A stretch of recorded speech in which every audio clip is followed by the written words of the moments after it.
ماں باپ کی فکر اور سوچ کا اثر بچوں کی زندگی پر پڑتا ہے.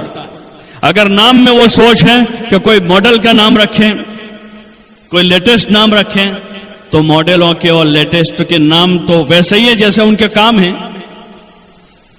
ان کے کام اللہ کی نافرمانی کے ہیں, حضور صلی اللہ علیہ وسلم سے بغاوت ہے ان کی زندگی میں. اگر ہم نے وہ نام رکھے تو بچوں میں وہی آئے گا. پھر ابتدا اور بنیاد وہی سے ہیں.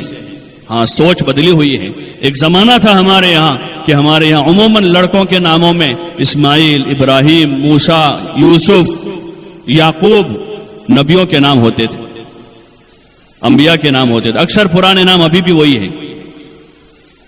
پھر صحابہ کی سیرت پڑھی گئی گھروں میں, مسجدوں میں, تو انبیاء کے ساتھ صحابہ کے نام وجود میں آئے. صحابہ رضی اللہ عنہم کے نام عمر, عثمان, علی, زبیر, طلحہ, اس نوعیت کے نام آئے, اور ابھی وہ نام ہے معاشرے میں. لیکن اب نئے نام جو معلوم ہوتے ہیں, بچوں سے پوچھتے ہیں تو ایسے نام ہوتے ہیں جن کا کوئی معنی ہی نہیں ہے. لیٹسٹ نام ہے, واٹس ایپ سے اور فیس بک سے آئے ہوئے نام ہیں, اور سوشل میڈیا کے راستے سے آئے ہوئے نام ہیں, انٹرنیٹ سے نکالے ہوئے نام ہیں. تو جب وہ اس لائن کے نام ہیں تو ان بچوں میں وہی صفتیں پیدا ہوگی. حدیث میں تعلیم ہے کہ بچے کا اچھا نام رکھیں. اس لیے حضور پاک صلی اللہ علیہ وسلم نے بعض صحابہ کے نام بدلے. جاہلیت کے جو نام تھے, اسلام قبول کرنے کے بعد حضور صلی اللہ علیہ وسلم نے ان کے نام بدلے. کہ نام کا بھی اثر ہوتا ہے, نام کا اثر ہوتا ہے. دیکھا دیکھی نہ کریں, دیکھا دیکھی نہ کریں, نام کا بڑا اثر ہوتا ہے. اچھے نام رکھیں. اگر وہ ٹھیک ہے خاندان میں 5 ابراہیم ہے, اگر ہم چھٹا ابراہیم رکھ لیں گے تو کیا ہوگا؟ لوگ اگر کوئی نام دیتے ہیں علماء 4-5 نام ان کو کہ بھئی یہ اسماعیل, ابراہیم, موسیٰ, عیسیٰ, فلاں فلاں, تو کہتے ہیں وہ ہمارے چچا زاد بھائی کا نام بھی عیسیٰ ہے, وہ ہمارے ماموں زاد بھائی کا نام ابراہیم ہے. وہ نہ رکھنے کا ایک بہانہ ہوتا ہے. کوئی نیا نام دو, کوئی نیا نام دو. اور نیا نام کیوں مانگ رہے ہیں؟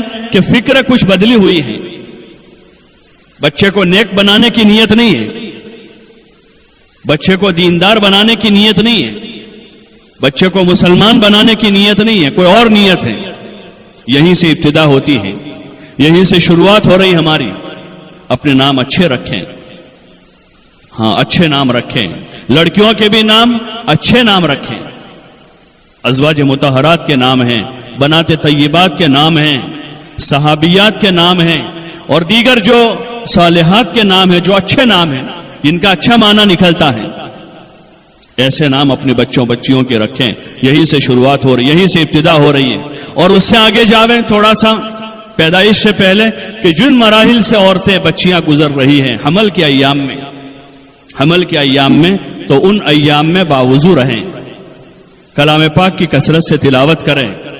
حضور پاک صلی اللہ علیہ وسلم پر درود بھیجیں. پردے کے ساتھ رہیں, حیا کے ساتھ رہیں, حیا کے ساتھ رہیں. حیا زیور ہے عورت کا.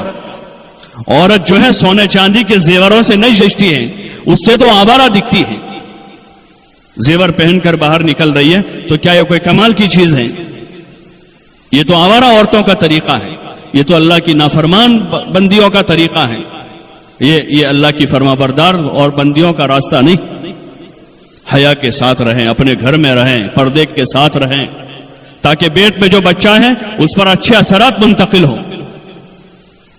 ماں کے اثرات بچوں میں جاتے ہیں, اچھے اثرات ہوں. ان ایام میں زیادہ زیادہ پردہ کریں کہ پیٹ میں حمل ہیں, اس بچے پر برے اثرات ہوں گے.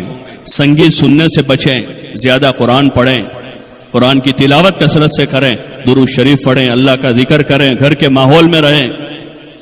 اور مجبوری کے درجے میں کسی مرد ڈاکٹر کے پاس جانے کی عورت کو اتنی گنجائش ہے جتنی ضرورت ہوتی ہے, چاہے سر میں درد ہو کہ پیٹ میں درد ہو.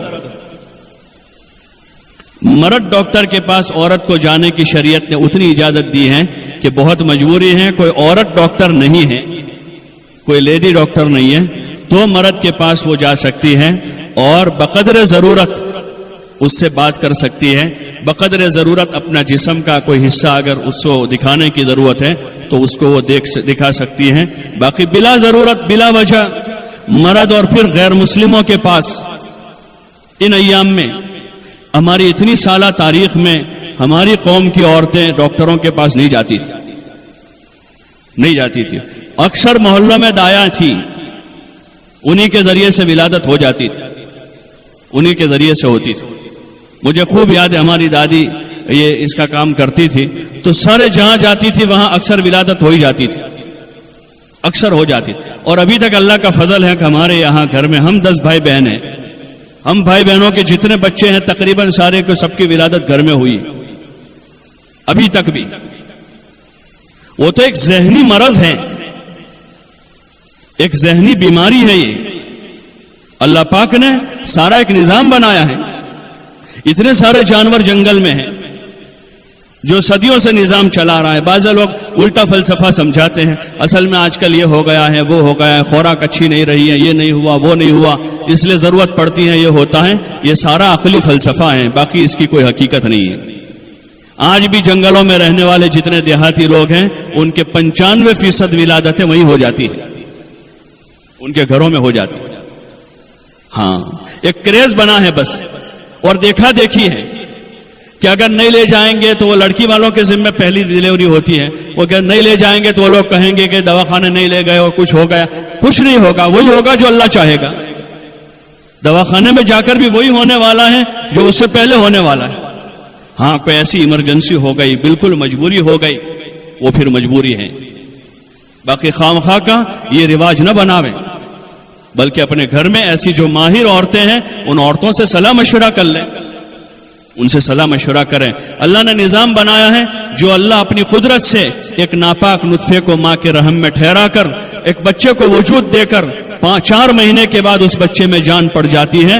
4 مہینے کے بعد دوسرے 5 مہینے اس بچے کو نہ ماں کا کوئی دخل ہے, نہ باپ کا کوئی دخل ہے, نہ ڈاکٹر کا کوئی دخل ہے, نہ دادی کا کوئی دخل ہے, نہ نانی کا کوئی دخل ہے. اللہ اپنی قدرت کاملہ سے اس بچے کی اندر دوسرے 5 مہینے پرورش کرتا ہے. وہی اللہ اس بچے کو دنیا میں آنے کا انتظام کرے گا. اس کے لیے صدقہ دیا جاوے, اس کی آسانی کے لیے صدقہ دیں, اس کی آسانی کے لیے دعائیں مانگیں. یہ کام تو اللہ کا ہے, اللہ کو اسے دنیا میں لانا ہے, یہ اللہ کا کام ہے. اللہ نے اپنے ذمے لیا ہے, اس کو پیدا کرنا اللہ کے ذمے ہے. لیکن چونکہ پہلے مہینے سے ہی وہاں کے چکر شروع ہو جاتے ہیں, اور وہاں ایک وہ ماحول ہے جس ماحول میں ایسا ذہن تیار کیا جاتا ہے کہ ذہنی اعتبار سے ایک بچی کو اپنے آپ ڈیلیوری کرنے سے اس کو روک دیا جاتا ہے, اس کا ذہن ایسا بنا دیا جاتا ہے.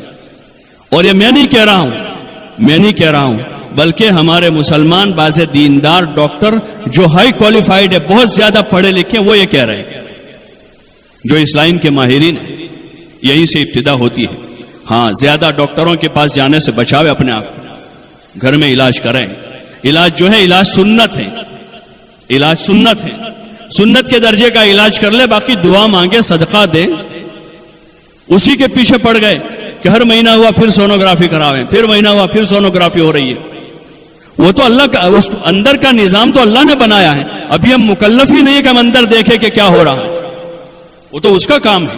ہم اس کی قدرت میں دخل گیری کر رہے ہیں, پھر اللہ الجھا دیتا ہے, پھر کام بگاڑ دیتا ہے. حدیث میں آتا ہے جب میرے بندے میرے علاوہ کے پاس جاتے ہیں میں ان کو ان کے شریکوں کے حوالے کر دیتا ہوں, اللہ کی مدد وہاں سے ہٹ جاتی ہے. اس لیے وہیں سے پرہیز شروع کریں, گھر کے ماحول میں رہے. ہاں, پرانی ماہر عورتوں سے مشورہ کرتے رہیں اور کوشش کریں کہ بچوں کی ولادت گھر میں ہو, گھر کے ماحول میں ہو, حیا کے ساتھ ہو.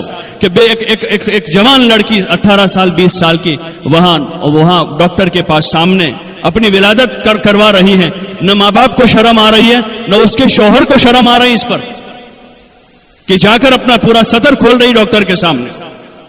کتنی شرم کی چیز ہے, یعنی حیا مر چکی ہے, حیا کا جنازہ نکلا ہوا ہے.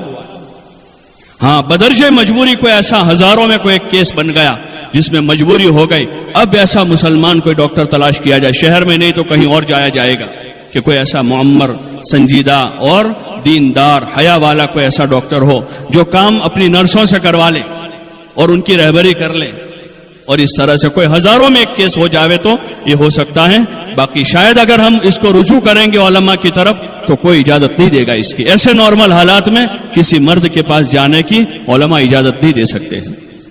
اس لیے کوشش کریں کہ یہیں سے ہمارا فساد شروع ہوا ہے، وہیں سے بے حیائی کی عادت ہو گئی اب کہ اپنا سطر کہیں بھی جا کے کھول لیں۔ ہاں کوشش کریں، اس کی کوشش کریں۔ اور جو پرانی عورتیں اس مجمع میں بہت سی ہوگی وہ کہ جو اس لائن کا تھوڑا بہت کام جانتی ہیں، وہ دوسری عورتوں کو تیار کریں اور زچاؤں کو ہمت دلاویں۔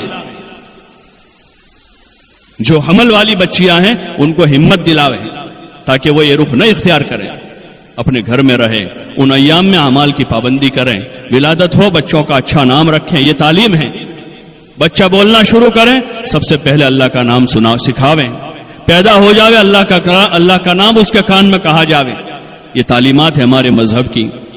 بچے کو بچپن سے ہی پاک صاف رکھیں، کہ بچے کو ابھی سے پاکی کی عادت ڈالیں کہ بچوں کو پاک صاف رکھیں، گھر کو پاک رکھیں۔ حضور علیہ الصلوۃ والسلام کے معاشرے کی بنیادیں جو ہیں اس میں بنیادی 3 چیزیں ہیں، ایک تو پاکی ہے،